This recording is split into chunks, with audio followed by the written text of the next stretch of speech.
Have you ever been leaving a concert, an arena, a train station, and found yourself in the midst of a huge crowd of people and wondered if you'd ever get out?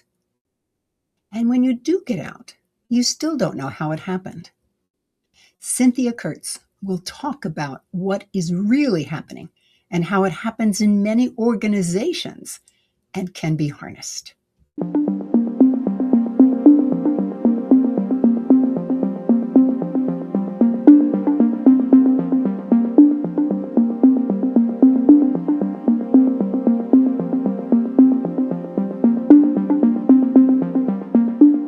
Thank you for joining me today. I'm Madelyn Blair, and this is Unlocked, a show all about unlocking the resilient leader in you. I really value the many loyal viewers that I have for this show. As a result, I select guests with great care. They've got to be able to speak from real experience, deep knowledge, or both. Some of them come with huge bios, and a few have egos that are the same. But today, however, my guest is one of those people who is almost too humble. She talks about her work as if it is so common, and then you begin to look and become awed at what she's been doing. I'm going to tell you her bio, and then you're going to listen to what she has done and the kinds of challenges she helps organizations deal with. And I guarantee you will go away with new understandings and an appreciation of the complexity of our world. And as I introduce her, I want you to listen for two words: intentional and emergent. Got it? Intentional and emergent. Cynthia started out as an animal behaviorist, then learned to write software, then discovered organizational and community narrative, all those stories that live among groups of people. Throughout her career, she's been fascinated by the many ways in which organizations which have intentional plans and self-organization, or emergent patterns, as they intermingle and interact. Cynthia Kurtz is an independent consultant, researcher, author, and software developer. For more than 25 years, she has consulted on participatory narrative projects for a variety of government agencies and for profit and not-for-profit corporations. Her book, Working with Stories, now in its fourth edition, is widely considered a resource that adds value. Cynthia has also written the book Confluence, which is the subject of this show. Cynthia, welcome back to Unlocked.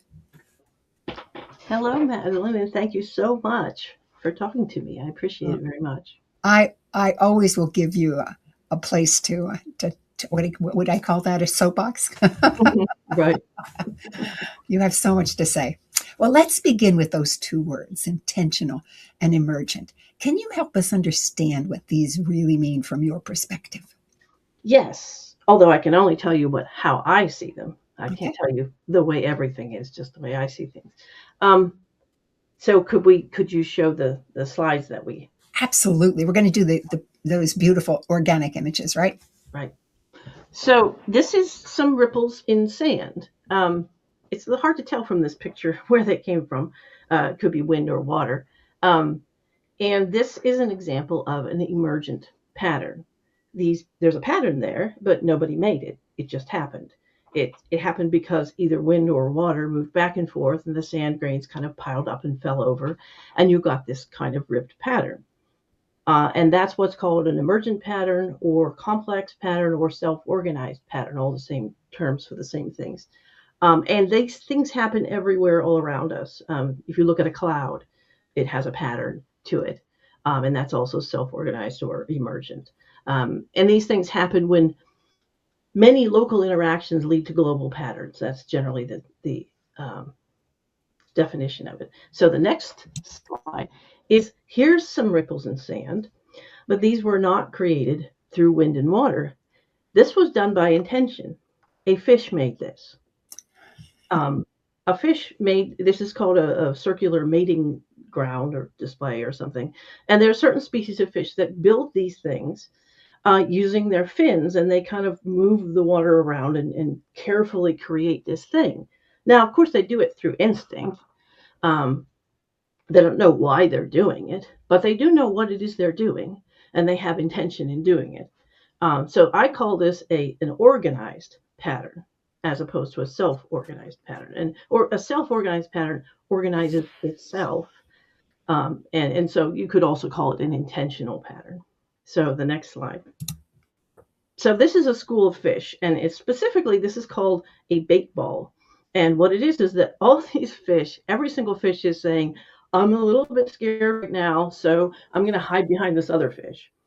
And they're all doing that, which makes the thing form into a ball because they don't know where the danger is coming from. And so they're just kind of all trying to get to where somebody else is in front of them and might get eaten instead of them.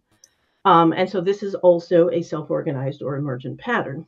Each fish has intention, but nobody says, hey, let's form a ball. It just happens, right? So the next picture I find this so fascinating. This is a humpback whale. And what it has done is it has swum around in a circle and spit out little bits of bubbles. And it's created what's called a bubble net. You can see this kind of circle going around. And what that does is that the fish inside of that net are afraid of going past it because they don't know what it is. And they're like, well, I think I'll just stay here where it's safe. And of course, it's a trap because then the whale can just swim up right through the middle and just gulp them all up, right? And so this is an organized pattern. This is a constructed object created by this whale, mostly through instinct, but there's a certain amount of learning in whales because they have a little bit more cultural and passed on traditions than, say, the fish does. This is a herd of wildebeests somewhere, and this herd has a certain structure to it, a shape to it, which is all similar to the fish in that they're all like, well, let me just not be at the edge. And this little string coming out to the right, apparently it says that they began to follow some zebras, which I think is fascinating. And they must have thought, whoa, where are those zebras going? That must be something good. Maybe it's water or something. And so they followed that. So now, and that's a fully self-organized or emergent pattern, right? Because even though every individual in that pattern has an intention, the sum of the pattern is created by all of their local interactions. Fascinating. This is what's called a desert kite. And it's a thing that was created. These were created around 12,000 years ago. There are roughly 6,000 of them all across the Middle East. And what they are is those lines are piles of stones. They're little stone fences. And this is very similar to the bubble net created by the humpback whale. What happens is that gazelles and other ungulates come into the sort of funnel that starts this thing on the lower right. And they see this sort of wall of stones and they say, well, I don't know what that thing is, but I'm just going to stay over here. But they don't really notice that the walls are kind of closing in. And then as the walls start to close in, they start to get nervous and they start going faster. And it turns into a kind of a stampede. And then on the left side of the picture, you can see that these little circles. Well, all of those circles are pits. And the pits were very carefully designed so that the animals couldn't see over the edge of them. So they didn't know it was a pit. So they all run into it and fall in and they can't get out again. And so it's really easy to kill them. And apparently there were a lot of butchery sites near these things where people would come together, have a kind of run where they would probably come and kind of scare the animals in. And then they could, they would take the meat and then they would dry it and take it back to their villages or whatever. There's a lot of archaeological research going on with this. Anyway, so this is an intentional construction. It was not made by instinct. It was done by people talking together, working together, figuring out a way to do this. So this is a bunch of people just walking along the path. It's just a random picture of people. And for this one, I wanted to tell a little story. I used to go to New York City a lot when I was in my 20s, just I wanted to see the world and things. And so one time I was walking down the street in New York City. There was probably between 50 and 100 people just walking down the street with me. We were not the street, the sidewalk was a wide sidewalk. And all of a sudden, there was this loud noise. It sounded to me like a gunshot. And within, I would say, less than 1 second, the entire crowd just, they just clumped up to the side of the building, just like a bait ball, actually. And we all stood there for like 3 seconds, holding our breath, waiting for what was going to come next. And then nothing else happened. And so we just spread it back out again and started walking again. And this happened about a year after I had discovered complexity theory. And so I was walking along going, oh my God, I just saw an emergent pattern. I was just part of it. And it was amazing because nobody said anything. Nobody said, let's all go to the side of the building. It just happened. Everyone had this momentary urge to get to the middle where it's safer. And that's what caused this clump. So people can be part of emergent patterns. So this path that is not paved is called a desire path or a desire line. And these appear where large groups of people are doing things and walking around. And people who plan urban spaces, they pay a lot of attention to things like this. This is a great example of an emergent pattern. So people, it's the first time somebody was late for something and they said, oh, I'll just cut across the grass here. And there wasn't any path. And then the next time somebody came along and they said, oh, I'm late. I have to, oh, it looks like somebody walked here. And then they followed them. And that just kept happening and happening and happening until it created its own path. Now, if these sidewalks had been built differently, there would have been no desire path because there would have been a paved path there. So the people who do these kind of things, build these sidewalks, they pay a lot of attention. When they see a desire path forming, they say, well, we should probably pave that because when it rains, there's going to be mud puddles, people will slip and fall, etc. So this is a great example of the way that emergent patterns and intentional plans push on each other. Talk about confluence and why your attention is where intention and emergent interact.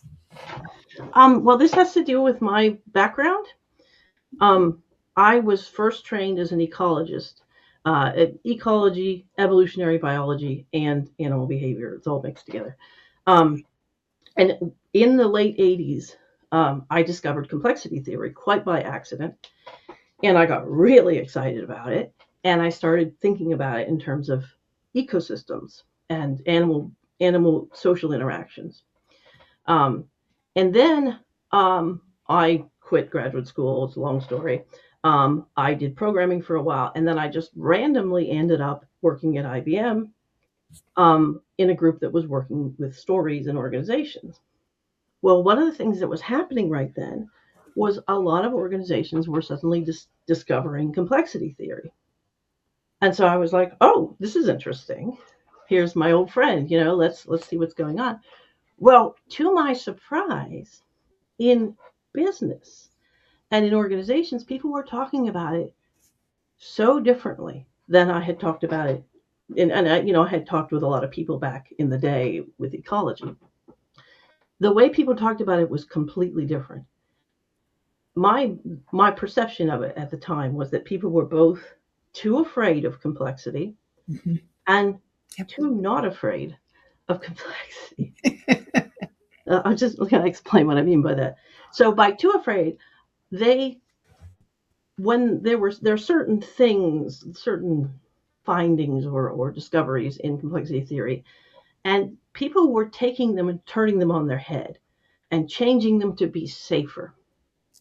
So to give one example, there's this thing called the butterfly effect. Yeah. And most people know that as if a butterfly flaps its wings in one place, it could cause a storm in another place. Yeah. And this wonderful, diligent, caring butterfly can change the world, right? Well, that's not what it means. The original paper, which is, I think, in the 60s, was about how if a butterfly flaps its wings, it is absolutely impossible to tell whether it caused a storm, whether it prevented a storm, or whether it had no impact on the storm. So the actual butterfly effect is about unpredictability and a lack of control. But people flipped the script and said, we want it to be about control, so we're just changing it. Cynthia, I have never heard it presented that way. Thank you for going back to the original. Yeah. Yeah, and that's actually one of like several things. And I wrote a paper about that, about 3 different things that people flipped backwards to make them seem safer. So the other thing people have done to make complexity safer is they put it in a box. They say, well, sometimes there's complexity, but most of the time that's not a problem. But that's not true. Yeah. It's always here. It's just part of reality. And you can't just say, no, this isn't a complex situation. No, we don't have to think about that. It's never not there. Now, it's also true that as human beings, we are never not organizing, because that's what we do. We put things in boxes. But the 2 things, you pretty much never find one without the other when it's people you're talking about. If you're talking about sand, yes, it's just pure emergence. But even sand is influenced by people because we have such a huge influence on the world at this point. Yeah. Well, now you've somehow managed to put these things together in your book, Confluence. I asked the question originally, why your attention came to that aspect, and what stimulated then for you to actually write this book? Well, I think it was because I saw people misunderstanding it, and I felt that I wanted to help them not misunderstand it, because it seems to me like it, and it's still happening, that people they're afraid of complexity, and so they do these kind of mental tricks. But there's also kind of a whole sales thing happening around complexity where people are like, well, here's the thing. If you do my thing and you learn these bits of jargon, then this will all be controllable and you'll get magic. It's order for free. But it isn't. Yeah. And so I kind of want to correct that, and I want to help people kind of learn to live with it better. Yeah. It's actually more like fire than anything else. Like fire is really helpful and it's really dangerous. Yeah. Or electricity, or there's a whole lot of things that we use that are both dangerous and useful. Mm-hmm. And complexity is like that. And I want people to understand that because it'll help. This is terrific, because it's saying to me, we really do live in an ambiguous world. And yet, if we can learn to be more comfortable with the ambiguity, not control it, but to be more comfortable with it, which leads me to my next question. Can you illustrate how people really could work with the concepts that you're talking about? Okay, so now we need to look at the next set of slides. Oh, yeah, next slide. All right. So in my book, I have an example of a fictional group of people who are working with the exercise. There's a group exercise in the book that helps people think about intention and emergence. So if you go to the next slide, these are a little hard to read, but these are some summaries of stories that are, there are a bunch of stories that I made up as an example of stories people could tell in an organization. And I made up this company called Fictico. And the space that people use when they do this exercise combines organization and self-organization, and in different areas. So in the upper left, for example, self-organization or emergence is very strong, but organization is very weak. So that's like your sand grains. And when the people did this exercise, they took all the stories that they were telling each other about what it's like to work at their organization, and they put them on this space where they thought they fit. So up there, they have some things about the people who work here are friendly. They help each other, right? That's a strong local connection. And so that fits into emergence.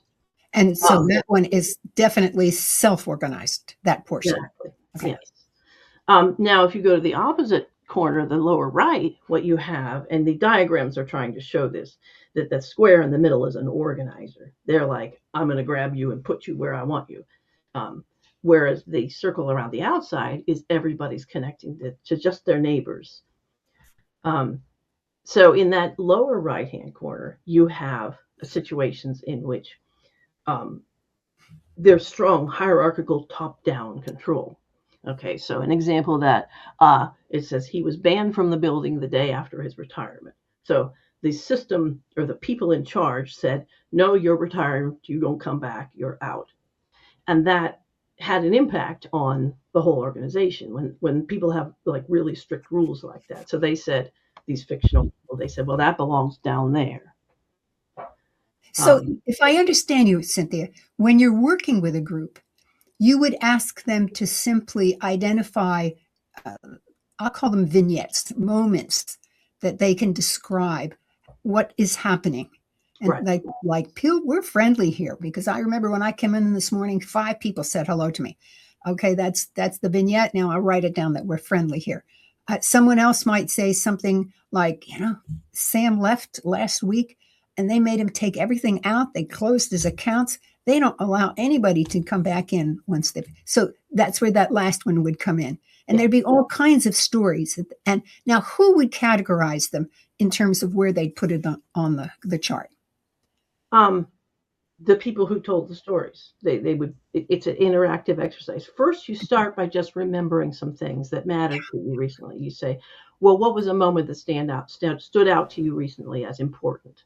What was happening in that moment? Describe it. Okay, now let's talk about where it belongs.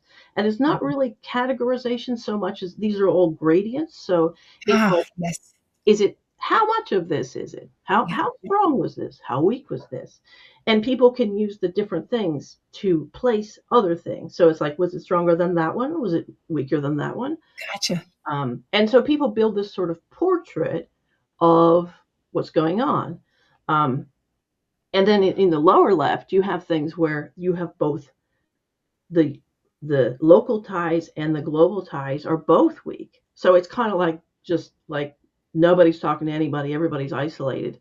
And there's one here that says, my boss said to smile at the customers, but don't try to help them. And that's kind of one of those situations where you have a kind of broken system where it's superficialities, but not substance.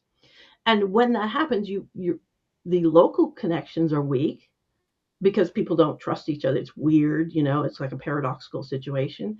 But you also have global weakness because the organization itself isn't kind of got it together, right? Mm-hmm. And then, obviously in the upper right, they're both strong.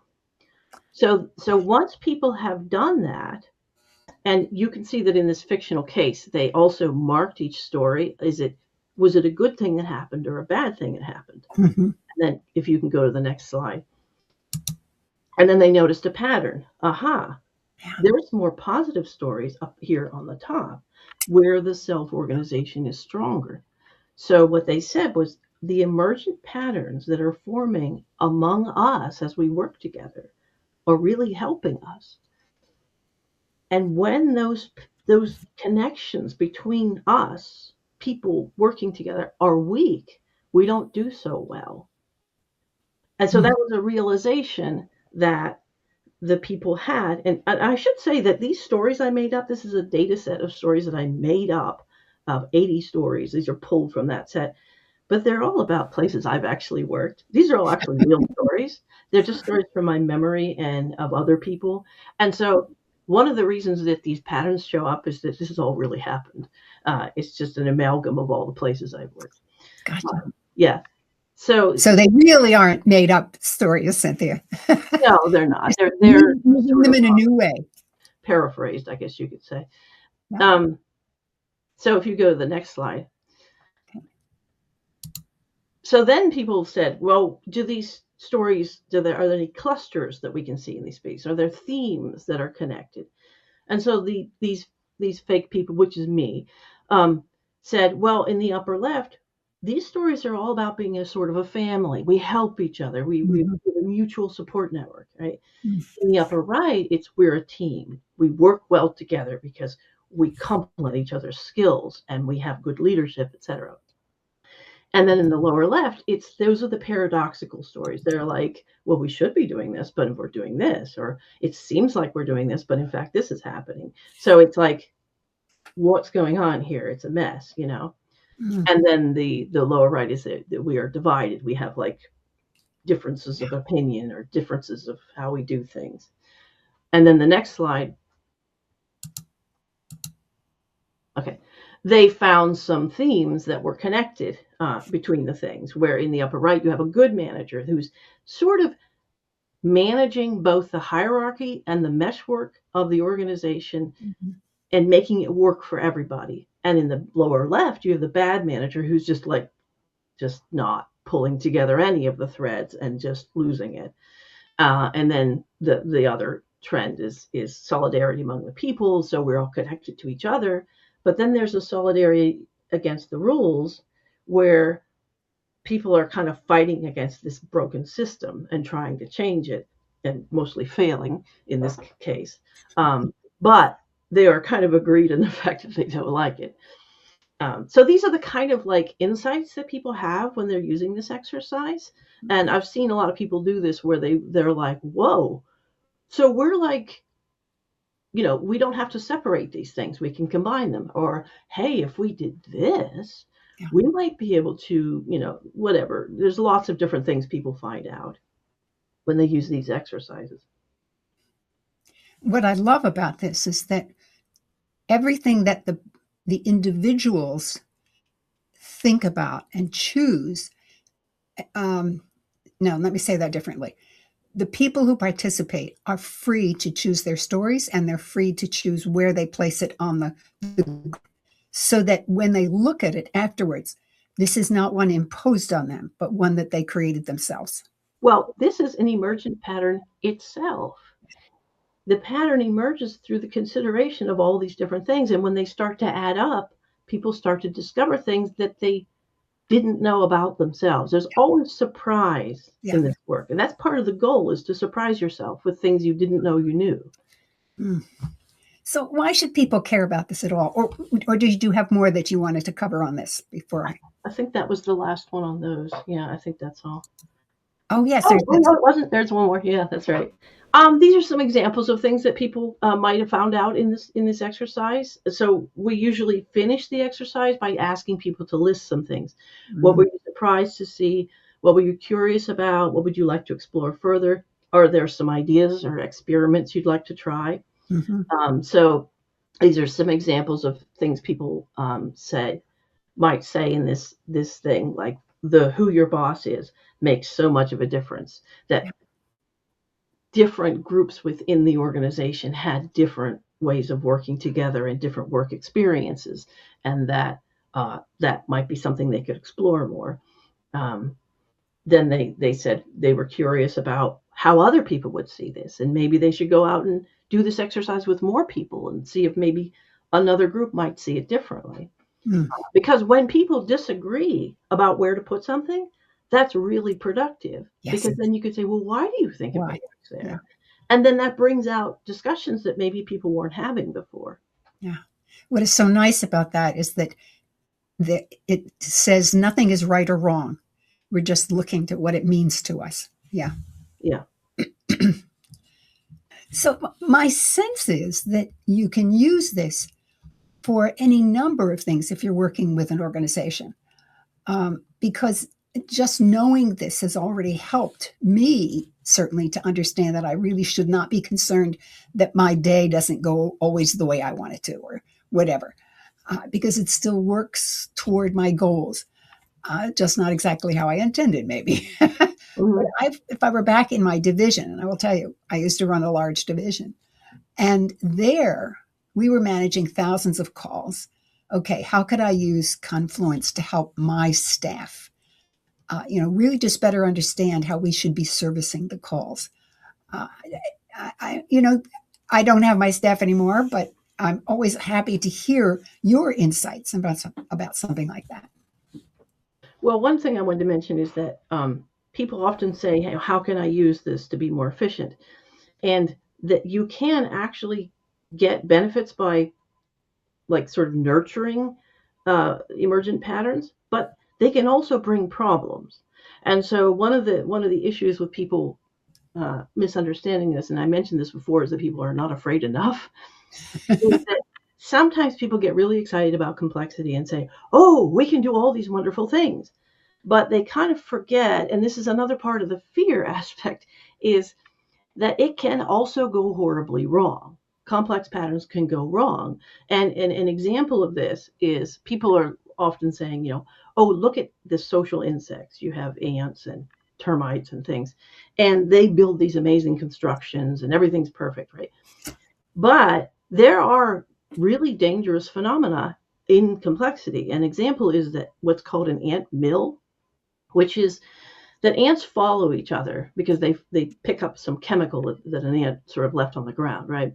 Well, it can happen once in a while that a line of ants can accidentally get into a circle. Ah, And what happens is the ants, well, they don't think the way we do, and they can't get out of the pattern. It's an emergent pattern, but they can't escape it. And they will walk in circles for days until they literally drop dead. They're not eating, they're not drinking, they can't get out of it. And people get into those patterns too. Like a cult is a little bit like an antmill mm-hmm. in the sense that it's difficult to get back out of the pattern. So what I tell people, this is going back to the thing about fire. You have to get the good out of it, you have to accept the bad, you have to understand the bad, you have to be aware that things can go wrong. And what I see sometimes is that people get excited about the good, they sort of try to pick out the good parts and ignore the other ones, but you can't get the good without the bad. So I've now forgotten the question. What was the question again? Well, I had asked you, how could they better understand how we should how we should be servicing the calls? That was a Right, little right, right. unfair question for you because you don't know the system there. But maybe I'll ask it another way. Is it had we gone through an exercise like this, uh, would it require real facilitation, or could they build the capacity on their own? Oh, absolutely. They could build the capacity on their own. Yeah. It's a matter of getting started small. Um, you start with a sort of simple topic that's not really too complicated or deep, and then you just try it out. And then once you've done it once, you're going to, okay, now let's try something a little bit harder, right? And then maybe a bigger scale or something. And sometimes people can try it out with a different topic that is not even what they're doing. They could try it out by talking about, I don't know, fishing or some kind of thing that they're just practicing using the tool, right? And then you get better and better at it over time. Um, A possibility would be um, you're joining a party and you want to make sure that you meet some person. Now, mm-hmm, tell me, think about that. And then you would, because that would be totally neutral, wouldn't have anything to do with the work. mm-hmm, And they could begin to learn the quadrants that you lay out. mm-hmm. Okay, good. Yeah. That's exciting because I find that once staff understand a new concept, it's applying it. They're applying it because it's in the understanding that you already, I want to say, automatically understand the rationale because you can't understand it without that. At least that's how I see it. Is Oh, that yeah. consistent with your thinking? Yes, and what I've seen is that it becomes part of the conversation. People just start putting it into conversation, saying, "Well, that's kind of, there's some complexity in that pattern. Oh, but Mhm. yeah, but there is some control, there is some intention." Yeah. And then they talk about that, or maybe you could change so that it's this way. Um, Mhm. so as people kind of learn to use the tool teaches them how to use it, Yeah. and so they become more familiar. They reach for it more often. Mhm.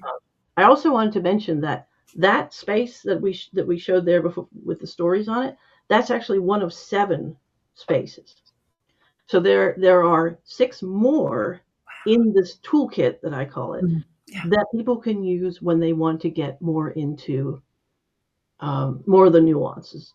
Like, to give one example, if a pattern that's unintentional, that is just happening, is kind of invading the system, like there's something happening that you don't want to happen, and you want to stop it from happening, you can use the space called that I call inundation, and that is a space in which you talk about the influence of emergence on intention. And so it's a different set of axes. And so you work out, like, you have more of an intention of thinking specifically about this attacking our thing. Like, for example, the chapter of my book on inundation is all about ghost towns. What happens when people stop maintaining infrastructure? How does nature come in and take over? And there's all kinds of different effects that nature can have on infrastructure.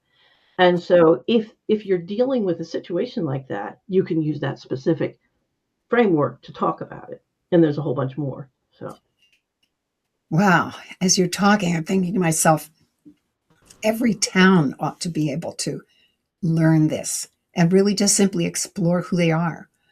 Uh, and yeah, because I so often when you work with, and I've worked with some small cities where the economic developers would come in and say, well, you have to have growth in the economy. That's the only solution. And yes, that is definitely part of the solution, but it's part of the solution.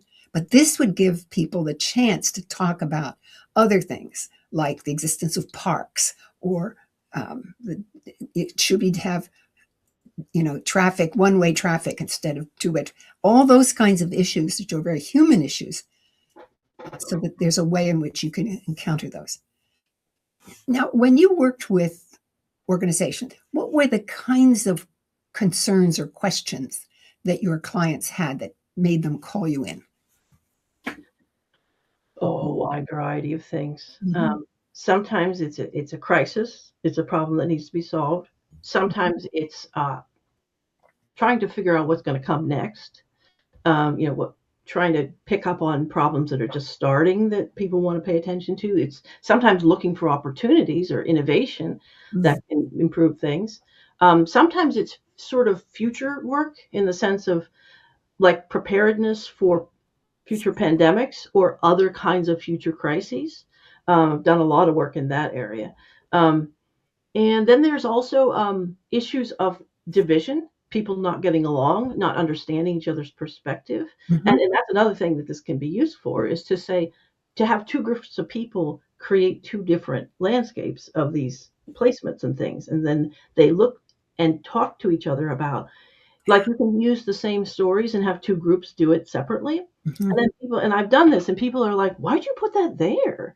And the other people are, well, obviously it's because of this. And then they're able to see each other's perspectives in a way that maybe wouldn't have come out before. So, yeah, that's another one, is divisions. As you're talking, I'm thinking to myself, we need to assemble someplace where people can talk about AI and the future. And so that again, it's not a question of good or bad or whatever. It's just perception and whatever, so that we can really look at what the issues are that are going to be impactful on a long term. I want to ask a more specific question, because let's say I'm a line manager, and I'm wondering, should I go to the expense of having having Cynthia come and work with my group? I mean, I know it's going to be worthwhile, but what are the signals they should be looking for that says, yes, it is time for me to bring some new way to understand what's happening in my group? I would say that the signals that this kind of thing is would be useful in your situation are that you maybe have things are happening that you can't explain. I would say, Okay. that Yes. you're like, wait a minute, why did that happen? Um, and you don't know why it happened, and you can't really, you can ask around, but everyone has a different opinion. Um, and also, if you have uncertainty about the future, and you say, well, wait a minute, how can we prepare for, will there be a downturn? Will there be this kind of problem, that kind of problem. We're not ready for it. I guess those are kind of signals. But I also, I'm biased because I have this hammer and everything looks like a nail. So I'm like, this is a good habit for everyone to be in, to be thinking about these things. And, I've been thinking about this for 30 years, and I just use it all the time, like every day, Yeah. and so um, I kind of feel like there doesn't have to be a reason to do this. It just is a useful tool for thinking about everything. And just in daily life, it's useful. Like if you're stuck in a traffic jam, if you can think about why it's happening, it helps you to make decisions about it, right? Um, yeah. I can tell you that already I have begun to shift my thinking about things, having just this short introduction. Well, obviously, I read some things before you and I talked, but Hmm. but just knowing that the interaction between intentional and emergent is happening all the time. Get over it, Madelyn. It's happening. Well, I also think it's fun. I enjoy Yes, thinking about these things. It's a agree. very, these things, these complex patterns, like for instance, the things that I was showing you in the beginning with the slides, I find that also fascinating. Yeah, Both the fact that these emergent patterns happen and the fact that people can learn how to. Now, you can't control them. You can't ever control them, but you can influence them.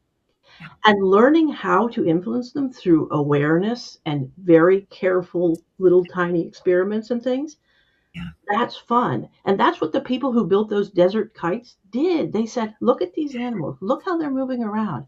I wonder what would happen if we kind of, brought them together, and, and you can imagine the conversations that went on about that. Well, we can still do that. People have been dealing with complexity since for yeah, tens of thousands of years. It's not a new discovery. A lot of people think it's new, but it's actually really, really old.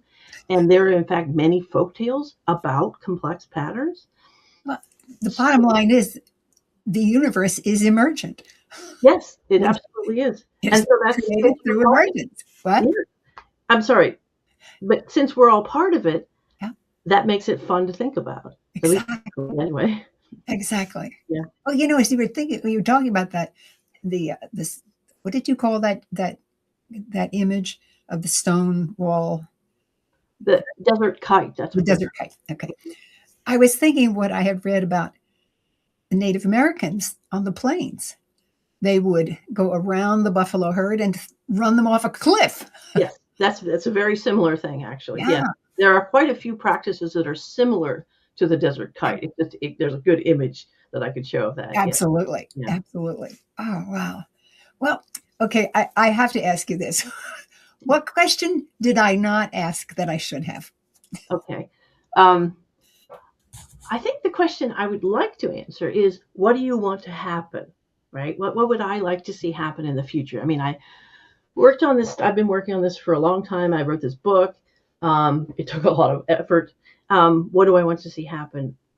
I I'm really enamored of this new kind of movement that's called hope punk is one name, eco punk, solar punk. There's this idea of we don't have to live in the Western tradition of command and control. It was a bad idea, right? But we don't want to throw out the baby with the bathwater either.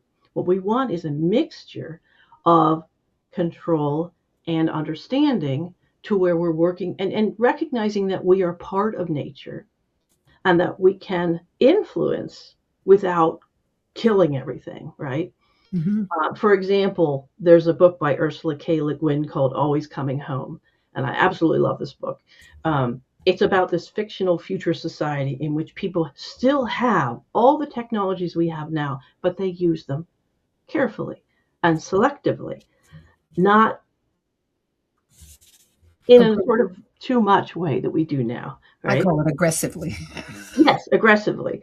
What was And so this understanding the way these two things mix together and paying more attention to the emergent side of things is a kind of future looking solar punk, hope punk kind of way of thinking. And so I feel like this is kind of my contribution to that body of thought. And so that's what I'm excited about. And I want people in general, our species, to get back to, and some of this comes from indigenous traditions too, because they Yeah. haven't forgotten that, the Mhm. emergent part. So I'd like to see people come back to a not a complete abandonment of technological progress, No. but a balancing of the things. Right. And what was the author's name of the? Ursula, Say again. Ursula K. Le Guin. She's a great science fiction Oh, author. Le Guin. Oh my goodness, I didn't hear that at I first. love all of her stuff, but that's one of my favorite She's books. wonderful. I agree. I love her science fiction as well. Hmm. It's extraordinary. Uh, and I also like your future desire, because when and now I'm going to speak from my opinion. It is very easy to simply want more because it feels more comfortable. It feels safer. If your Hmm. pile of gold is higher. If you live long enough, you discover that's not where your safety lies. It lies in relationships. Yes. And in in no, it relies in it's relationships, and it's relationships not only with people, but it's relationships with the environment in which you live. Hmm. Whether that environment is your home, the plot of land that you're on, or it's the whole country or the world. Hmm. It's that relationship. So I'm really excited about this, Cynthia, and I'm going to have to read "Always Coming Home" by Ursula. I cannot thank you enough, Cynthia. You always bring something new to the table, and it's always deeper than it looks like initially. So thank you. Well, I cannot thank you enough too, because I'm really happy to be included in your wonderful thing that you're doing. Oh, thank you. Every now and then, there is something that changes how I think about the world. Grounds for Thought is a place where I talk about these moments so that you can explore the meaning for yourself. One of our greatest freedoms is how we react to things. Charlie Macquarie, the author of The Boy, the Mole, the Fox, and the Horse. And if you haven't read that book, read it. It's a lovely little story. I would say it's good for kids that are around 6 or 8, somewhere in there. But it's also really good for adults. It was 5:30 p.m. in Washington, D.C., and I was standing on the westbound platform of the Red Line in the metro station. Now, people flowed in at a regular pace. It was that time of day that people were on their way home. The platform began to fill up and time went by. And at this time of day, the trains generally run just a few minutes apart. Yet there was no train coming. And by now, the platform was full and people were still coming down to the platform. I had arrived at least 15 minutes before and was standing very near the edge of the platform, ready to step onto the train when it arrived. So just about then, we heard the voice say on the PA system, "There will be no further trains on the Red Line this evening. Please leave the station." Just as Cynthia described earlier about the crowd on the sidewalk that bounced over to the wall, suddenly there was a shift in the crowd.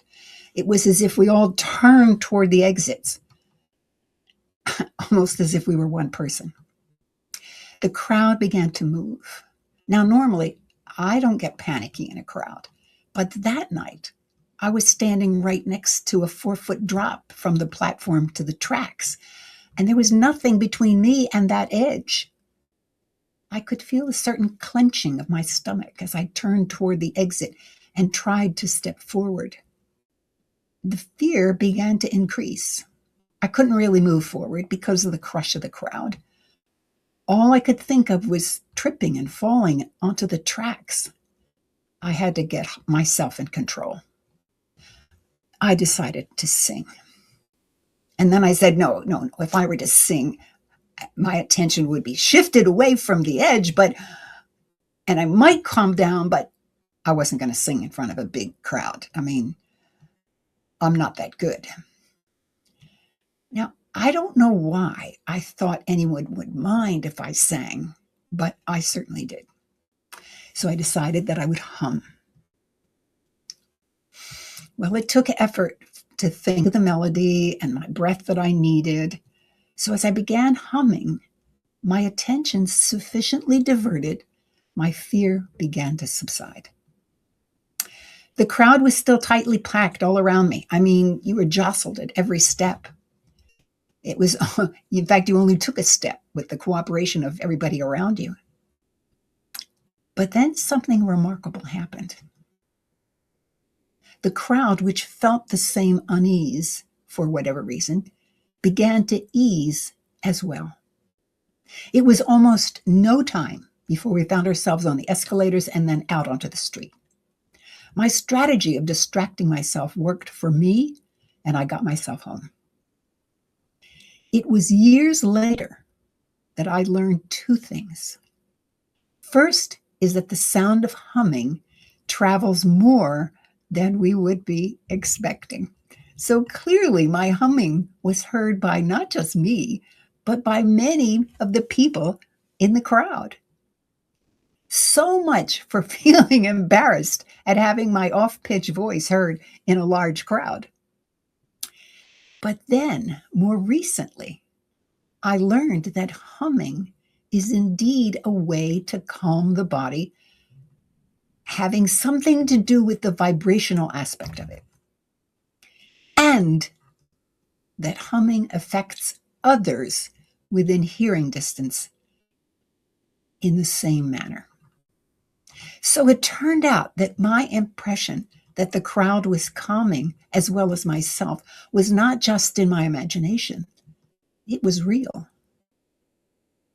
At last, I began to understand why mothers almost automatically hum to their babies. The knowledge about humming and its ability to calm my own nervous system was totally new to me. The knowledge about humming and its impact on others was also new to me. Yet it was my own observations at the time and the memory of them that was essential to making the connections between the new knowledge and my prior experiences. You know, I often advise managers that one of the most important things they can do to improve their performance is to observe their own behavior and the responses they see around them. Then, when they learn a new technique, they can apply it to their personal experiences, like a personal case study. Double learning, deeper learning. The value of being in constant observation of your own actions is enormously valuable. As I have often said, hindsight only works if you take the time to look. But second, that for all you know, new insights can add to it if you take the time to think.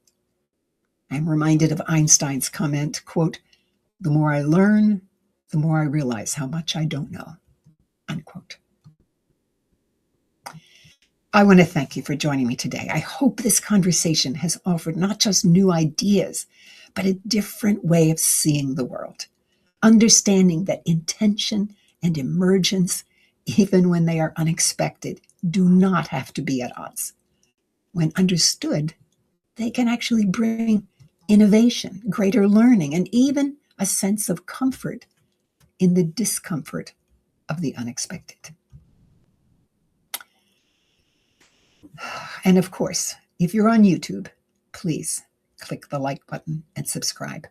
It helps people find us better. You know, the algorithms look to that. So please support this kind of content.